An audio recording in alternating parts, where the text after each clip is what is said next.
Friend, प्रीति inside academy में मेरे YouTube channel में आप सभी का स्वागत है।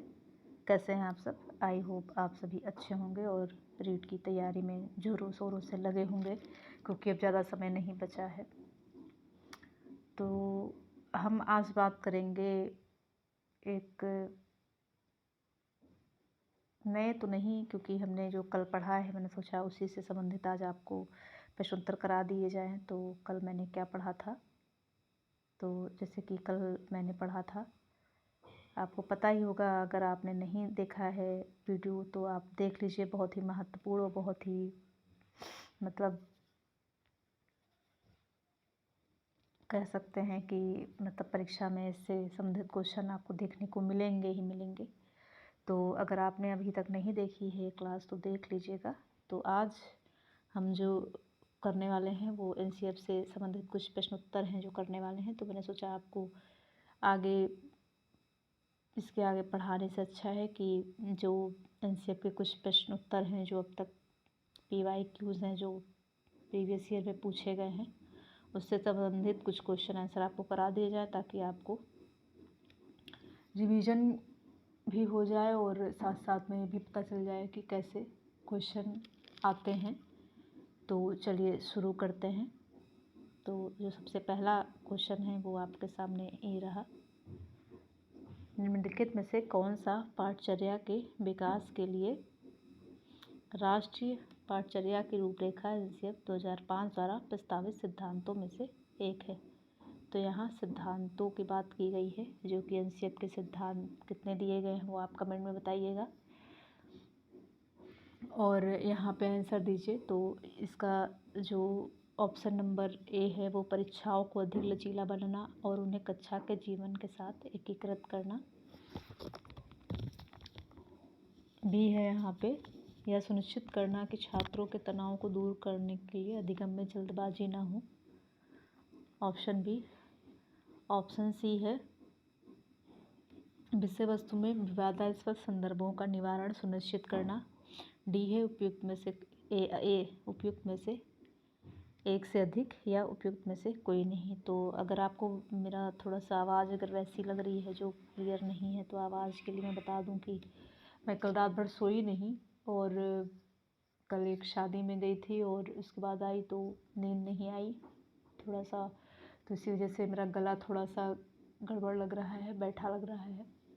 तो आई होप आप समझेंगे कि दिक्कत तो होती ही है। तो खैर आप इस पर ना ध्यान देते हुए आप प्रश्नोत्तर पे ध्यान दीजिए और आपको पढ़ने में कोई समस्या नहीं आएगी। तो निम्नलिखित में से कौन सा पाठचर्या के विकास के लिए राष्ट्रीय पाठचर्या की रूपरेखा 2005 द्वारा प्रस्तावित सिद्धांतों में से एक है? तो सिद्धांतों में से एक जो बात की गई है, कितने सिद्धांत दिए गए हैं कमेंट करके बताइएगा आप, लेकिन मैं अभी आपको बता दे रही हूँ कि जो है 5 सिद्धांतों की बात की गई है। फिर से हम चलिए दोहरा लेते हैं इसको, जो 5 सिद्धांत हैं, ताकि एक बार आपको फिर से रिवीजन हो जाए, क्योंकि अब समय ज़्यादा बचा नहीं है कि जो है बाद में रिवीजन कर लेंगे। मेरे ख्याल से पढ़ने के साथ ही साथ या क्वेश्चन आंसर करने के साथ ही साथ अगर आप प्रश्नोत्तर कर लेते हैं तो सही रहता है। तो चलिए हम सिद्धांतों की बात करते हैं। तो जो मार्गदर्शी सिद्धांत हैं यहाँ पे, तो जो नंबर 1 है वो ज्ञान को स्कूल के बाहरी जीवन से जोड़ा जाए। और जो यहाँ पे दूसरा सिद्धांत है वो है पढ़ाई को रटन प्रणाली से मुक्त किया जाए। तीसरा है पाठचर्या पाठ्यपुस्तक केंद्रित ना हो। और चौथा है यहाँ पे परीक्षा को अधिक लचीलापन बनाना और कक्षा की गतिविधियों से जोड़ना। और यहाँ पे पांचवा है राष्ट्रीय मूल्यों के प्रति आस्थावान विद्यार्थी तैयार किए जाए। तो यहाँ पे आप याद कर लीजिएगा जल्दी जल्दी, मैंने आपको यहाँ पे एक बार फिर से रिवीजन करा दिया है। अगर आपने क्लास नहीं देखी तो देख लीजिएगा, और PDF भी मैं टेलीग्राम पे शेयर कर देती हूँ। अगर आप PDF चाहते हैं तो PDF देख लीजिएगा। तो आइए हम अब उत्तर पे चलते हैं। आई होप आपको समझ में आ ही गया होगा कि क्वेश्चन नंबर 1 का उत्तर यहाँ पे या आंसर यहाँ पे क्या होगा। तो चलिए देखते हैं। तो यहाँ पे जो आंसर होगा, इसका उत्तर होगा क्वेश्चन नंबर 1 का, वो होगा ऑप्शन ए, परीक्षाओं को अधिक लचीला बनाना और उन्हें कक्षा के जीवन के साथ एकीकृत करना। तो समझ में आ ही गया होगा आपको। अब अगर हम दूसरे क्वेश्चन पे चलेंगे, ये देखिए यहाँ पे भी उत्तर दिया गया है, देख लीजिए आप।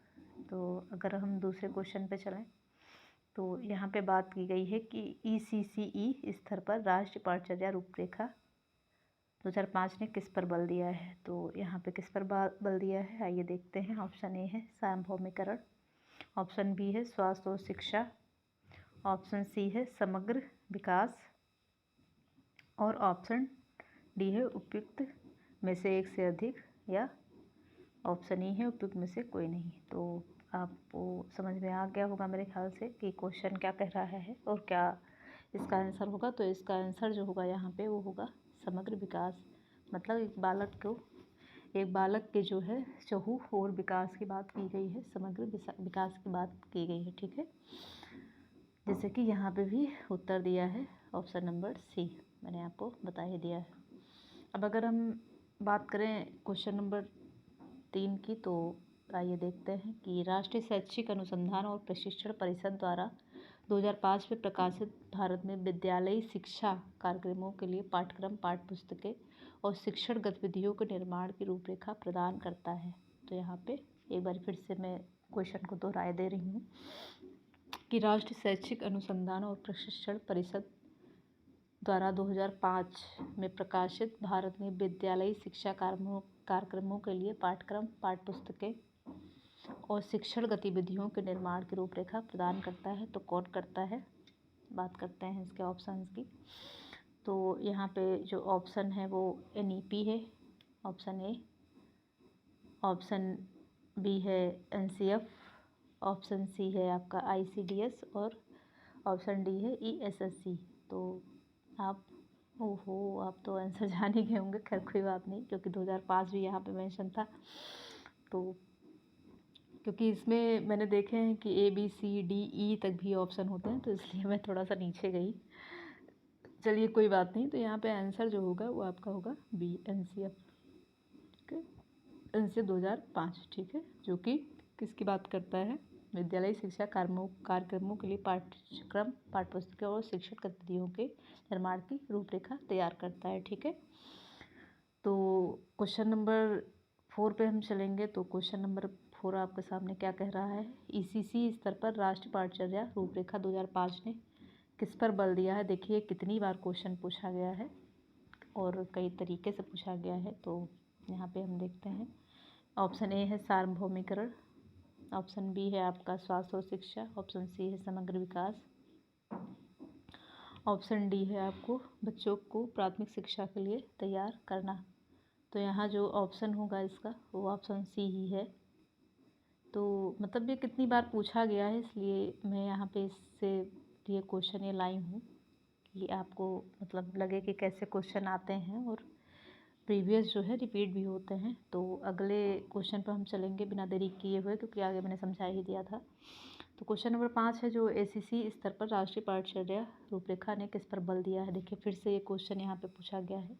तो यहाँ पे जो क्वेश्चन होगा वो आंसर होगा ऑप्शन ए सार्वभौमिकरण, ऑप्शन बी स्वास्थ्य और स्वच्छता, ऑप्शन सी समग्र विकास और ऑप्शन डी बच्चों को प्राथमिक शिक्षा के लिए तैयार करना।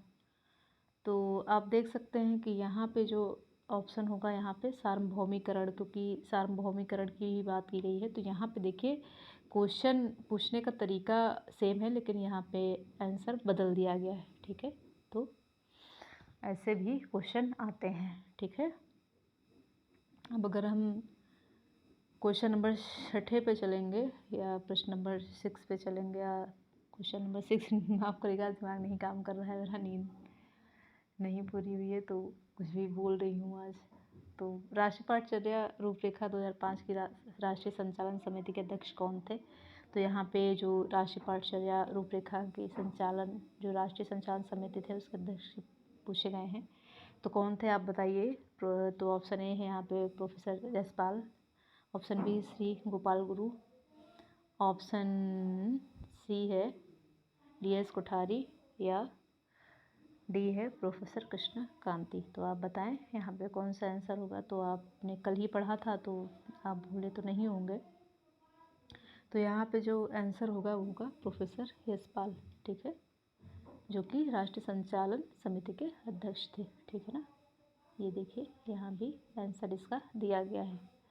अब हम आगे चलेंगे क्वेश्चन नंबर 7 पे। तो राष्ट्रीय पाठचर्या रूपरेखा 2005 की अनुशंसा के अनुसार प्राथमिक स्तर पर EVS के शिक्षण का मुख्य लक्ष्य क्या होना चाहिए? क्या होना चाहिए देखते हैं। ऑप्शन पे चलते हैं। ऑप्शन है ए है विषय की मूल अवधारणाओं की समझ विकसित करना। ऑप्शन बी है विषय के मूल सिद्धांतों को याद रखना। ऑप्शन सी है कक्षा शिक्षण को स्कूल के बाहर के जीवन से जोड़ना। और ऑप्शन डी है स्वतंत्र रूप से प्रयोग करने के लिए कौशल प्राप्त करना। तो जैसे कि आपको आंसर समझ में आ गया होगा अब तक, लेकिन फिर भी हम देखते हैं कि इसका आंसर क्या होगा और इसका आंसर क्या होगा, आप कमेंट करके भी बता सकते हैं। तो यहाँ पे बात हो गई है, आप समझ गए होंगे कि जो कि NCF का एक सिद्धांत भी है, उनमें से 5 सिद्धांतों में से। तो यहाँ पे शिक्षण को स्कूल के बाहर के जीवन से जोड़ने की बात की गई है। किसमें? EVS के शिक्षण का मुख्य लक्ष्य, जो मुख्य लक्ष्य है उसकी बात की गई है। ठीक है, तो यहाँ पे सी होगा, ऑप्शन नंबर सी। अब अगर हम क्वेश्चन नंबर 8 पे चलेंगे, राष्ट्रीय पाठचर्या की रूपरेखा 2005 के अनुसार कौन सा आधार उत्कृष्ट गणितीय शिक्षा के दृष्टिकोण को प्रदर्शित करता है? तो यहाँ पे गणितीय शिक्षा के दृष्टिकोण की बात की गई है। तो उच्च गुणवत्तापूर्ण गणितीय शिक्षा वह है जिसमें कोई विद्यार्थी अनुत्तीर्ण ना हो। क्या इसकी बात की गई है? ऑप्शन ए है। ऑप्शन बी की बात करें, गणित की शिक्षा विद्यार्थियों को विभिन्न कैरियर के विकल्प मुहैया कराएं। क्या इसकी बात की गई है? या ऑप्शन सी, सभी विद्यार्थी गणित सीख सकें और सभी विद्यार्थियों को गणित सीखने की ज़रूरत है। ऐसा है क्या? ऐसा बोला है NCF ने। या ओलंपियाड और प्रतियोगी परीक्षाओं में सफलता उत्कृष्ट गणितीय शिक्षा का सूचक है। तो आप यहाँ पे बताइए इसका आंसर क्या होगा। मैं तो बताऊँगी ही।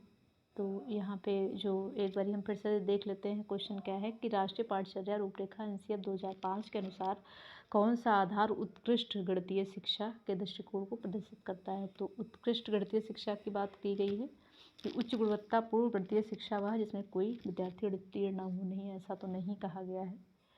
इसमें कहा गया है गणित की शिक्षा विद्यार्थियों के विभिन्न करियर के विकल्प मुहैया कराएं। क्या ऐसा कहा गया है? आप बताएं। ऑप्शन सी है, सभी विद्यार्थी गणित सीख सके और सभी विद्यार्थियों को गणित सीखने की ज़रूरत है। तो यहाँ पे जो ऑप्शन होगा इसका, वो ऑप्शन सी होगा कि सीखने की ज़रूरत है। क्योंकि इसलिए सीखने की ज़रूरत है क्योंकि जो है हमारे आम जो हमारा जो जीवन है या दिनचर्या है उसमें जो है कहीं ना कहीं आप देखेंगे कि गणित का प्रयोग होता ही है। ठीक है, तो इसलिए जो है यहाँ पे बात की गई है। अब अगर हम अगले क्वेश्चन पे चलेंगे तो क्वेश्चन नंबर 9 है यहाँ पे, राष्ट्रीय पाठचर्या रूपरेखा 2005 के अनुसार निम्नलिखित में से कौन सा गणित के शिक्षण अधिगम को सुधारने बेहतर बनाने के लिए दी गई सिफारिशों में से एक सिफारिश को निरूपित करता है? तो यहाँ पे क्या है कि कौन सा गणित के शिक्षण अधिगम को सुधारने बेहतर बनाने के लिए दी गई सिफारिशों में से एक सिफारिश को निरूपित करता है? तो क्या करता है देखते हैं। यहाँ पे है आपका आकलन पद्धति को बदलना जिससे विद्यार्थियों के प्रक्रियात्मक ज्ञान के स्थान पर गणितीकरण योग्यताओं की परख हो। ऑप्शन नंबर ए है यहाँ पे, आकलन पद्धतियों को बदलना जिससे विद्यार्थियों के प्रक्रियात्मक ज्ञान के स्थान पर गणितीकरण योग्यताओं की परख हो।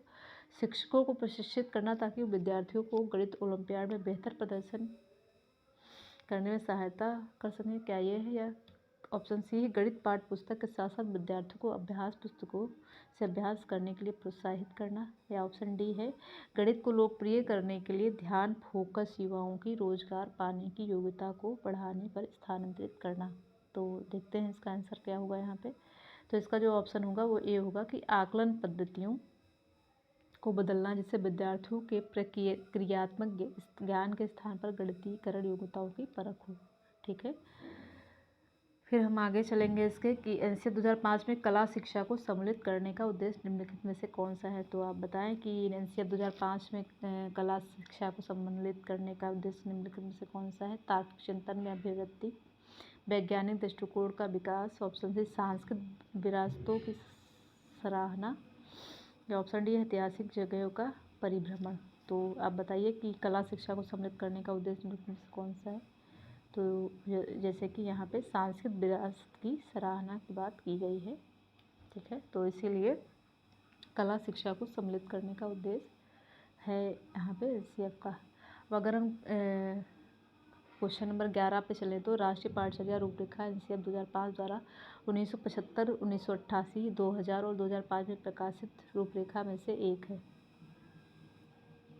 मानव और संसाधन विकास मंत्रालय, राष्ट्रीय शैक्षिक अनुसंधान और प्रशिक्षण परिषद, ऑप्शन सी विश्वविद्यालय अनुदान आयोग, या ऑप्शन डी है शिक्षा पर राष्ट्रीय नीति NEP।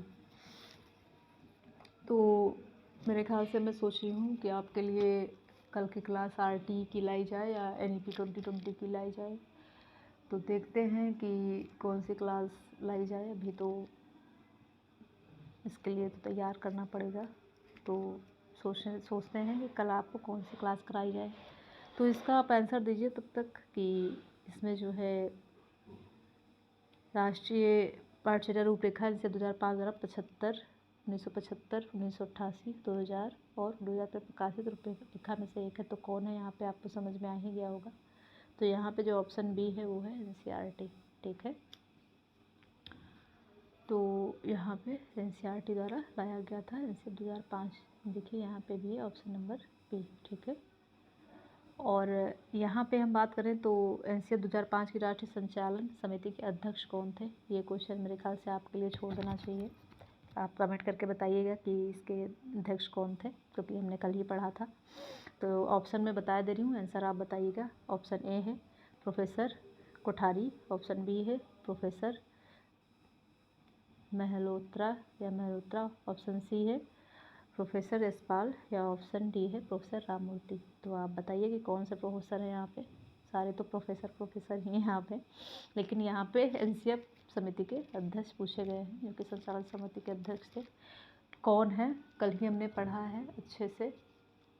और अगर आपने नहीं पढ़ा है तो आप प्लीज़ इसको पढ़ के जाइए, क्योंकि ये बहुत महत्वपूर्ण है। इसमें से क्वेश्चन आते ही आते हैं। इसीलिए मैंने सोचा कि इसको पहले ही करा दें, क्योंकि जैसे कि क्या होता है कि कभी कभी चीज़ें नहीं हम ध्यान देते हैं। तो मैंने सोचा कि ये एक महत्वपूर्ण टॉपिक भी है और इसको जल्दी कराया जाए। तो अगर आज की क्लास अच्छी लगी हो, जो कि ज़्यादा कुछ नहीं था, हमने सोचा कि कल से संबंधित ही क्वेश्चन आंसर आपको करा दिए जाएँ, क्योंकि इम्पॉर्टेंट भी है। तो कैसे कैसे क्वेश्चन पूछे जाते हैं आपको, इसीलिए जो है मेरा उद्देश्य था कि आपको कुछ प्रीवियस क्वेश्चन कराए जाएँ, जिससे आपको पता चल सके, एक मतलब अंदाज़ा लग सके कि कैसे प्रश्न पूछे जाते हैं। सिलेबस से बाहर कुछ नहीं पूछा जाता है, लेकिन क्या होता है कि क्वेश्चन ऐसे पूछे जाते हैं जिसमें हम चकनी खा जाते हैं, अगर मतलब सरल भाषा में कहें तो इसीलिए जो है मैंने सोचा कि आप चकनी ना खाएं वहाँ पे मतलब जैसा क्वेश्चन पेपर चाह रहा है वैसा अपना उसके सामने अपना प्रदर्शन करें। तो पहले से ही प्रिपेयर्ड होकर जाएं और कैसे क्वेश्चन पूछते हैं, क्योंकि क्या होता है कि टॉपिक हमें आता है। अगर हम टॉपिक एक बारी पढ़ लेते हैं तो वो हमारे जो है कहीं ना कहीं माइंड में फिट हो जाता है। भले ही थोड़े दिन हम भूल जाएं, थोड़े दिनों बाद भूल जाएं, लेकिन हमारे सामने जो आता है तो मुझे वो थोड़ा बहुत याद आ जाता है। हालांकि रिवीजन तो करना ही पड़ता है, बिना रिवीजन के तो पढ़ाई संभव ही नहीं है, या कोई पेपर देना संभव ही नहीं है, कितना भी आप पढ़ने में अच्छे हों, लेकिन रिवीजन तो आपको करना ही पड़ेगा पेपर के टाइम। तो इसीलिए जो है मतलब, लेकिन एक ये है कि अगर आपने पढ़ा है और आप क्वेश्चन देखते हैं तो आपको कुछ क्लिक हो जाता है कि हाँ इसका आंसर ये हुआ, इसका आंसर ये होगा, और इसका आंसर ये तो नहीं होगा, ये भी होता है। तो इसलिए मैंने सोचा कि इससे संबंधित क्वेश्चन आंसर कराया जाए और आपको कैसे क्वेश्चन पूछे जाते हैं, और मतलब आप एक माइंड सेट तैयार कर सकें और आप रिवीजन भी कर सकें। क्योंकि रिवीजन जैसे कि मैंने सारी चीज़ें पॉइंट में ही कराई हैं, कुछ भी एक्स्ट्रा नहीं कराया है, क्योंकि अगर मैं NCERT 2005 की बात करूं तो ये बहुत बड़ा है। अगर इसको पढ़ने बैठ जाएंगे तो ये एक दिन में नहीं ख़त्म होगा, लेकिन जो की पॉइंट होते हैं जो अक्सर पेपर में पूछ लिए जाते हैं तो उनको ही मैंने वहाँ पे रखा है, ताकि आपको पढ़ने में ज़्यादा मेहनत ना करनी पड़े, और की पॉइंट जो आते हैं, जो उसका उद्देश्य निकल के आता है, वो आपके सामने रखा जाए। तो आई होप आज की क्लास अच्छी लगी होगी। और इसका कमेंट प्लीज़, इसका उत्तर जो है आप मतलब कमेंट बॉक्स में दीजिएगा, जो कि NCERT की राष्ट्रीय संचालन समिति के अध्यक्ष पूछे गए हैं। ये क्वेश्चन मैं आपके लिए छोड़ के दे जा रही हूँ और देखती हूँ कि आपको कितना आया कल की क्लास से। और बाकी अपना ख्याल रखिए और मिलते हैं कल एक नई क्लास के साथ। तब तक के लिए बाय बाय।